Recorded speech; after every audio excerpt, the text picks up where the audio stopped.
In order to prime a MinION flow cell, first open the priming port cover.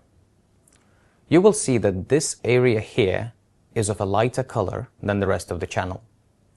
This is because of an air pocket that needs to be removed before the flush.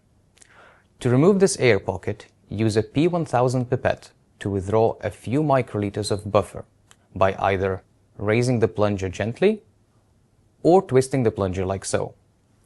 As you draw back the buffer, you'll notice the buffer front move like this. It is important that you do not draw back too much at this stage, or you'll risk exposing the nanopore array to air via the other end like so.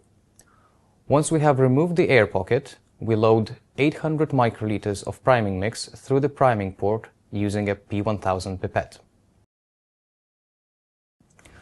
Another tip to avoid introducing air bubbles into the system is to not expel all of the liquid into the port, leaving some behind in the pipette tip.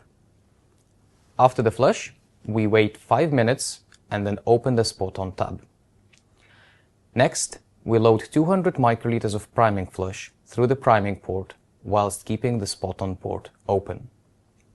As we do this, we force the buffer front in the spot-on port to rise slightly and displace any air bubbles that may be there. This again reduces the risk of air bubbles being pushed onto the array during the sample loading.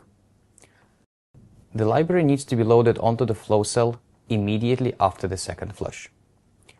When you're ready to load the library, use a P200 pipette to add the library dropwise onto the spot-on port. As you do this, ensure the tip only hovers above the port and that it does not come into contact with the port itself. This is because the spot-on port sits directly above the array and we do not want to damage the array or introduce any air bubbles into the system. After you've loaded the library prep and are ready to run your experiment, close both the spot-on tab and the priming valve to prevent evaporation and subsequent change in osmotics during the run. Put on the light shield and close the lid. You are now ready to start your sequencing run.